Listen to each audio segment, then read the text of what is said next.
কিন্তু তুমি কোথায় ঘুমাবে? আমাকে নিয়ে আপনাকে চিন্তা করতে হবে না, আপনি খুব ভোরে উঠে যাবেন, না হলে সমস্যা হতে পারে। আচ্ছা ঠিক আছে। তারপরে ইরা আমার রুমে গিয়ে শুয়ে পড়লো, আমি সোফায় ঘুমিয়ে পড়লাম। ফজরে আজানে আমার ঘুম ভাঙলো, আমি ঘুম থেকে উঠে আমার রুমে এসে ইরাকে ডাক দিলাম। প্রথমবার ডাকে ইরা উঠে পড়লো। এই চলেন চলেন, তাড়াতাড়ি ফ্রেশ হয়ে নেন। আমি নিচে এসে ব্যাগটা গুছিয়ে নিলাম। আরে ভাই, আপনারা আবার কি ভাবছেন? আসলে আমরা বিয়ে করার জন্য পালিয়ে যাচ্ছি না, কলেজে যাওয়ার জন্য ব্যাগ গুছিয়েছি। তারপরে ইরা আসলো, আমি তাকে নিয়ে বাসায় চলে আসলাম। রাস্তা দিয়ে হাঁটতেছি, ইরা আমার হাতটা ধরতে চাচ্ছে, কিন্তু আমার হাতটা আমি পকেটে ঢুকিয়ে রেখেছি। এই দাঁড়াও। বলো। হাত পকেট থেকে বের করো। কেন হাত বের করবো কেন? আমার ঠান্ডা লাগতেছে। কালকে তোমার জন্য বৃষ্টিতে ভিজতে হয়েছে। আর এখন যদি কিছু হয়ে যায় তাহলে কিন্তু পুলিশ তোমাকে ধরবে। তাতে তো সমস্যা নেই, আজও তো দেখা হবে, তাই না? ও মা, তাই নাকি?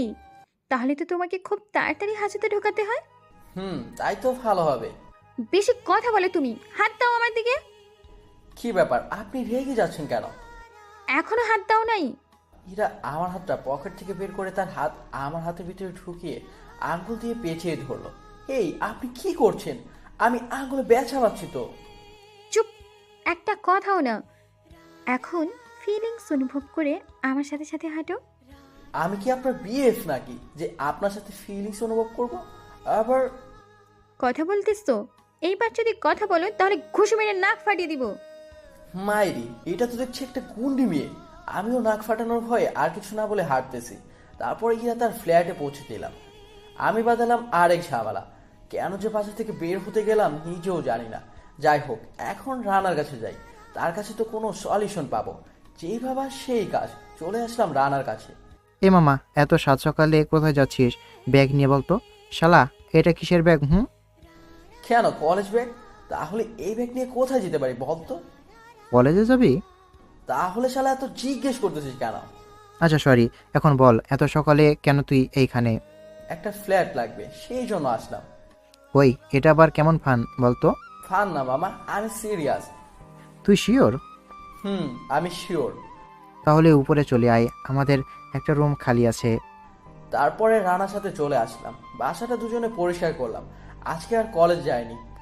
পরের দিন আবু বাসায় এসে আমাকে পেল না, তাই আম্মুকে জিজ্ঞেস করলো। রাসেল কোথায়? রাসেলকে বাসা থেকে বের করে দিয়েছি। মানে? তারপরে আম্মু আব্বুকে সব কাহিনীগুলো বলল। আব্বু বলল, না, আমার ছেলে এই রকম কাজ করতে পারে না। তোমাদের কোথাও ভুল হয়েছে। এখন কোথায় রাসেল? আমি জানি না, কালকে খুব ভোরে বাসা থেকে বের হয়ে গেছে। আব্বু আমাকে খোঁজার জন্য বের হয়ে পড়লো। ওইদিকে আমি কলেজ থেকে ফিরতেছি, এমন সময় আব্বুকে দেখলাম। আমি আব্বুর দিকে যাচ্ছি, হঠাৎ মনে হলো আমি তো একটা খারাপ ছেলে, তাহলে আবার কেন তাদের সঙ্গে কথা বলতে যাচ্ছি। আমি নিজেকে কোনো রকম কন্ট্রোল করলাম। তারপরে নিজেকে গাড়ির পেছনে আড়াল করে আসতেছি। এমন সময় পিছন থেকে কে যেন আমার শার্টের কলারটা ধরলো। আমি তো ভয় পেয়ে গেলাম। আস্তে আস্তে মুখটা ঘোরাতে আমার গেলে ঠাস ঠাস করে দুইটা চড় বসিয়ে দিল। আপু নিজের জায়গায় স্থির হয়ে দাঁড়িয়ে গেছে। আমার সাথে কি হয়েছে তা বোঝার জন্য আর একটু সামনে আসলো।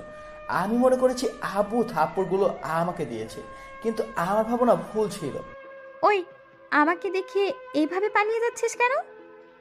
কালকে আমার ফোন ধরিস নাই কেন? পরশু আমাকে সারা রাত বৃষ্টিতে ভিজে এখন পালিয়ে বেড়ানো হচ্ছে, তাই না? আমি চুপ করে থাকলাম।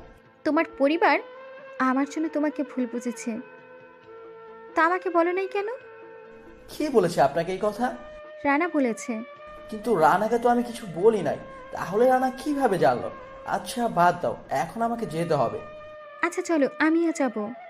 আমি ওইখানে আর কোনো কথা না বলে ইরাকে নিয়ে চলে আসলাম। ওইখানে বাড়াবাড়ি করলে সমস্যা আছে। ওইখানে মনে হয় আব্বু দাঁড়িয়ে আছে। ওইদিকে আব্বু আমাদের কথাগুলো শুনে বাসা থেকে হাঁটা দিল। এখন আপনি চলে যান। আমি চলে যাব মানে? আপনি কোথায় যাবেন মানে? আপনি আপনার বাসায় চলে যাবেন। আমি কোথাও যাচ্ছি না। এখানে লোকজনকে নাটক দেখাতে না চাইলে বাসার ভিতরে চলো। এখানে আবহাওয়া ভালো দেখছি না, লোকজন আমাদের দিকে তাকিয়ে আছে। আমি ইরার হাত ধরে বাসার ভিতরে নিয়ে আসলাম। দরজাটা লাগিয়ে দিয়ে তাকে বেডে বসিয়ে বললাম, এইগুলো আপনি কি করছেন? আপনি কেন আমার পিছনে পড়ে আছেন? ইরা বেড থেকে উঠে বসলো। কারণ আমি তোমাকে ভালোবাসি, তাই তোমার সাথে এরকমই করি। কিন্তু আমি তো আপনাকে ভালোবাসি না। প্লিজ আমাকে এবারের মতো মাফ করে দাও। ইরা আমার পায়ের কাছে এসে পড়লো। ইরা আমার পায়ের কাছে এসে বসলো, আমার পা দুটো ধরে কান্না করতেছে। আপনি কি করতেছেন? প্লিজ উঠেন আপনি, এটা ভালো দেখায় না। হ্যাঁ, আগে বলো তুমি আমাকে ভালোবাসো কি না? না, আমি আপনাকে ভালোবাসি না। তুমি আমাকে ভালোবাসবে না? দেখুন, আপনি আমার 3 বছরের বড়, আপনাকে আমার পরিবার মেনে নেবে না। কি? আমি তোমার বড়? যখন আমার পিছু পিছু ঘুরছিলে তখন মনে ছিল না আমি তোমার বড়? এখন আমাকে মায়ের বাঁধনে বেঁধে ফেলে কেন? এইগুলো কেন ভাবছো বলো? কি দোষ ছিল আমার? তুমি আমাকে এইভাবে তিলে তিলে কেন কষ্ট দিচ্ছ? দোষ আপনার ছিল না, দোষ ছিল আমার। কেন যে আপনাকে তখন প্রপোজ করতে গিয়েছিলাম, লুকিয়ে লুকিয়ে দেখছিলাম, তখনই খুব ভালো ছিল। কেন যে তখন আপনাকে প্রপোজ করতে গিয়েছিলাম নিজেও জানি না। আমি একটু বড় আপুদের প্রতি দুর্বল ছিলাম, তাই তখন নদীর তীরে আপনাকে শাড়ি পরা অবস্থায় দেখে ভালো লেগে যায়। তখন থেকে আপনার পিছু নেই। দেখেন, পিছনে থেকে আপনাকে সত্যিকারে ভালোবেসে ফেলেছি। রাত পহলে আপনাকে নিয়ে অনেক স্বপ্ন বুনতাম, সে আপনার স্বপ্নগুলো তখন চুরমার হয়ে গেছে। সেদিন আপনাকে প্রপোজ করেছি, আপনি প্রপোজাল রিজেক্ট করে দিয়েছেন। সেই দিনের পর থেকে আপনাকে ভোলার অনেক চেষ্টা করে যাচ্ছি, কিন্তু আপনাকে ভুলতে পারি নাই। প্রতিটা রাতে কষ্ট পাই। কেন যে আপনাকে ভালোবাসতে গেলাম নিজেও জানি না। আসলে আমাদের পৃথিবীটা বড়ই অদ্ভুত। পৃথিবী বললে ভুল হবে, পৃথিবীর মানুষগুলো অদ্ভুত। কাউকে আপন করতে চাইলে সে দূরে ঠেলে দেয়। নিজে আপন বোনও আমাকে চিনতে পারে নাই, সেখানে আপনি কিভাবে আমাকে বিশ্বাস করবেন? আপনার কাছে আমি হাত জোড় করে বলছি, আপনি প্লিজ আমার জীবন থেকে চলে যান। কারণ আমার জীবনটা একটা মরুভূমি হয়ে গেছে। এখানে এখন কোনো ভালোবাসা বা কারোর জন্য মায়া নেই। তাই বলছি, আপনি আপনার জীবনটাকে সুন্দরভাবে সাজান। মাটির দিকে তাকিয়ে একদমই কথাগুলো বললাম। আমি আমার জীবন সাজাতে হলে তোমার সাথে সাজাবো। আমি জানি এখনো তুমি আমাকে ভালোবাসো। যদি তুমি আমাকে ভালো না বাসো তাহলে আমার চোখের দিকে তাকিয়ে বলো তুমি আমাকে ভালোবাসো না। তাহলে আমি আর তোমাকে জ্বালাতন করব না, দূর থেকে তোমাকে ভালোবেসে যাব। আমি কিছু না বলে চেয়ারটা নিয়ে বসে পড়লাম। ইরা এখন আমার পায়ের কাছে বসে আছে। আমার খুব ইচ্ছে করছে ইরাকে উঠিয়ে নিয়ে বুকে জড়িয়ে ধরে বলি, আমি তোমাকে আমার জীবনের থেকেও বেশি ভালোবাসি ইরাবতী। কিন্তু কি একটা যেন আমাকে আটকিয়ে দিচ্ছে। আমার চোখ দিয়ে পানি ঝরছে, কিন্তু আমার চোখের পানি ইরাকে দেখতে দিলাম না। আমি পানি আড়াল করে মুছে ফেললাম। কিছুক্ষণ পরে ইরা বলে উঠলো, সকাল থেকে তো কিছু খাও নাই, এই নাও। ইরা তার ব্যাগ থেকে একটা টিফিন বক্স বের করে আমাকে দিল। কি আছে এটাতে? নুডলস আর কিছু সন্দেশ। আর এটা নাও, এটাতে খাবার আছে।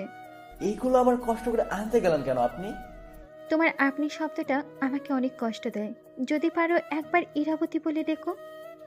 তোমার মুখ থেকে এই শব্দটা না আমার শুনতে খুব ইচ্ছে করছে। ইরাবতী কথাটা মায়া লাগিয়ে বলল। এত মায়া লাগিয়েছে আমি কথাটা আর ফেলতে পারলাম না। ইরাবতী, তুমি কি খাবার খেয়েছো? ইরা আমার মুখ দিয়ে তুমি আর ইরাবতী শব্দটা শুনে মিটমিট করে হাসতেছে। না, আমিও খাই নাই। তুমি ফ্রেশ হয়ে আসো, আমি খাবার রেডি করছি। কান্না মিশ্রিত হাসিটা ইরাকে আবার মায়াবতী করে ওঠালো। আমি ফ্রেশ হতে চলে আসলাম। কিছুক্ষণ পরে ফ্রেশ হয়ে বের হতে আমি অবাক হয়ে গেছি। ইরা রানার সাথে বসে বসে কথা বলতেছে। রানা আমাকে দেখে বলল, কি মামা, প্রেম তো ভালো চলছে। শালা, আমি প্রেম করছি তাই না? নিজে করে এখন আমাকে বলছিস আমি প্রেম করছি তাই না? আচ্ছা, তোরা না তোর নানুর বাসায় গিয়েছিলি? গিয়েছি, আমি চলে আসছি। আচ্ছা ইরা, তুমি ফ্রেশ হয়ে আসো। তোমরা বসো, আমি আসতেছি। বলে ইরা ফ্রেশ হতে চলে গেল। হয় শালা, তুই ইরাকে কি বলেছিস? আমি আবার কি বলেছি? আমাকে নাকি ইরার জন্য বাসা থেকে বের করে দিয়েছে। তাই তো করেছে। তোকে এই কথা কে বলতে বলেছে? দেখ ইরা কত কষ্ট করে খাওয়া বানাতে গেছে। ওয়াও, এইগুলো ভাবিয়ে এনেছে। মামা তাড়াতাড়ি বস, আমার মুখে না পানি চলে আসলো। এই হাত দিস না, আগে ইরা আসো। শালা, এখন তো দেখছি ইরার ভক্ত হয়ে গেছিস। হতে তো হবেই, হাজার হলো তোর ভাবি না। আমাদের কথাগুলো ইরা কান পিতে বাথরুম থেকে শুনতেছে। শালা, আমার না অনেক টাকা বেঁচে যাবে। কি টাকা বেঁচে যাবে? শালা, আমরা অসুস্থ হয়ে পড়লে তো ভাবির কাছে যাব, তাই না? তাহলে ভাবিকে টাকা না দিয়ে চলে আসবো। আমি কি বসে থাকবো নাকি? শালা, আমার বড় কষ্ট টাকা তোরা নিয়ে চলে আসবি, তা কখনোই হতে দেব না। সময় হলে দেখা যাবে। হঠাৎ ইরা এসে বলল, দুজনের মাঝে কি কথা হচ্ছে শুনি? তেমন কিছু না। কে বলেছে কিছু না? ভাবি, আমরা অসুস্থ হলে কিন্তু তোমার কাছে চলে যাব, টাকা কিন্তু দিতে পারবো না। ইরা আমার দিকে তাকিয়ে হাসে, তা আমি আর চোখে তাকিয়ে দেখতে পেলাম। আর শালা রানার মুখে কি কিছুই আটকে না। শালা বিয়ে না করার আগে ভাবিটাকে বসে আছে। আচ্ছা ঠিক আছে, নেব না। এখন বসো, আমাদের সাথে সকালে ব্রেকফাস্টে, দুপুরে লাঞ্চ টাইম করো। না ভাবি, আমি খাবো না। আমি খেয়েছি। তোমার কলিজার টুকরাটাকে খাওয়াও। সকাল থেকে কিছু খাই নাই মনে হয়। আমি আসি, আমার আবার নীলার সাথে দেখা করতে যেতে হবে। তারপর রানা চলে গেল। ইরা আমার পাশে এসে দাঁড়িয়ে আছে। কি হলো, তুমি ওইখানে দাঁড়িয়ে আছে কেন? খাবার খাবে না? তুমি খাইয়ে দিলে খাবো। ইরা আমার কোলে এসে বসে পড়লো। আমি ইরা কাণ্ড দেখে অবাক। আমি ইরা দিকে হা করে তাকিয়ে আছি। এই, হাঁ করে তাকিয়েছো কেন? মুখে মাছি ঢুকবে তো, পরে আবার অপারেশন করতে হবে। আমি সাথে সাথে মুখ বন্ধ করে ফেললাম। লজ্জায় মুখ নিচের দিকে নামিয়ে নিলাম। ওরে বাবু রে, লজ্জা পেতে হবে না আর। এখন আমাকে খাইয়ে দাও। আমি পারবো না।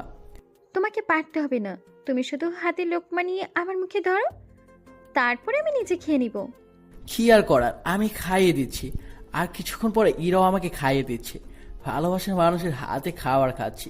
এটা যেন একটা অন্যরকম অনুভূতি, যা যা শুধু অনুভব করা যায়, ছোঁয়া যায় না। খাবার শেষে ইরা আমার কোল থেকে নেমে খাবারের প্লেটগুলো কিচেনে নিয়ে পরিষ্কার করতে আনলো। আমি শুধু ইরার কাজকর্ম দেখছি। ইরা আজকেও শাড়ি পরে আসলো। তার শাড়ির আঁচলগুলো কোমরে গুঁজে দিয়েছে। তাকে দেখতে একদম আমার মনে রানীর মতো লাগছে। কপালে একটু একটু ঘাম আসছে। ওই ঘামগুলো ইরাকে আরো মায়াবতী করে ওঠালো। আমি তো আবার মেয়েটার প্রেমে পড়ে গেলাম। জানি না মেয়েটা কখন আমার ঘরে বসে যে আসবে। আমার তো আর অপেক্ষা সইছে না। ইরা হাত দিয়ে ঘামগুলো মুছছে, ফলে তার চুলগুলো মুখে চলে আসছে। মেয়েটা কি আমাকে পাগল করে ফেলবে নাকি? এই যে মশাই, এইভাবে হাঁ করে তাকিয়েছো কেন? আমি আমার বউকে দেখছি বলে মুখে হাত দিয়ে ফেললাম। হায় হায়, এটা আমি কি বলে ফেললাম? ইরা তো লজ্জায় লাল হয়ে গেছে। আমার তো যায় যায় অবস্থা। আমি তাড়াতাড়ি রুম থেকে বের হয়ে ছাদে চলে আসলাম। এটা আমি কি বলে ফেলেছি? আমি এখন ইরার সামনে যাবো কি করে? কেন যে তখন ওইভাবে তাকিয়েছিলাম? মেয়েটা আমার কাছে এইভাবে থাকলে আমি নিজেকে কন্ট্রোল করতে পারবো না।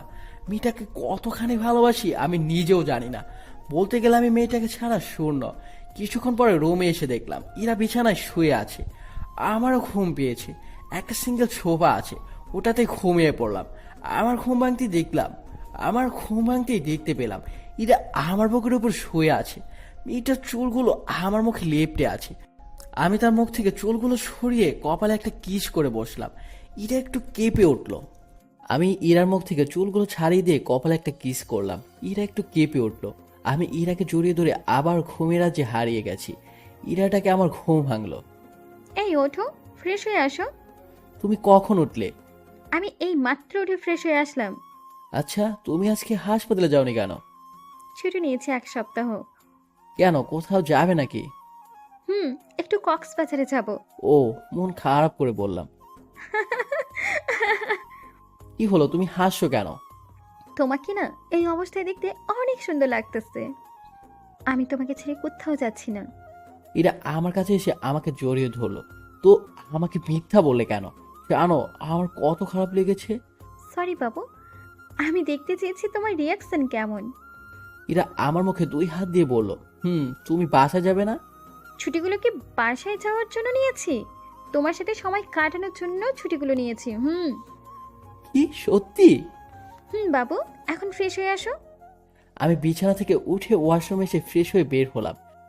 ইরাকে দেখা যাচ্ছে না। কিচেনে গিয়েও দেখলাম ও ওইখানেও ইরা নেই। আমি রুম থেকে বের হয়ে ছাদের দিকে হাঁটা দিলাম। ছাদে এসে দেখতে পেলাম ইরা ছাদের এক প্রান্তে দাঁড়িয়ে আছে। আমি গিয়ে ইরাকে পেছন থেকে জড়িয়ে ধরলাম। ইরা চমকে উঠল। ইরা আমার দিকে ফিরে বলল, তুমি? আমি তো ভয় পেয়ে গেছি। আচ্ছা তোমার কি হয়েছে বলো তো? এখন না দেখছি আমার সাথে দুষ্টুমি করছো না। হঠাৎ মন খারাপ হওয়ার কারণটা কি? ধ্যান, কিছু না তো, এমনি ছাদে আসলাম। সমস্যা নেই না বললে। ধ্যান, তুমিও না।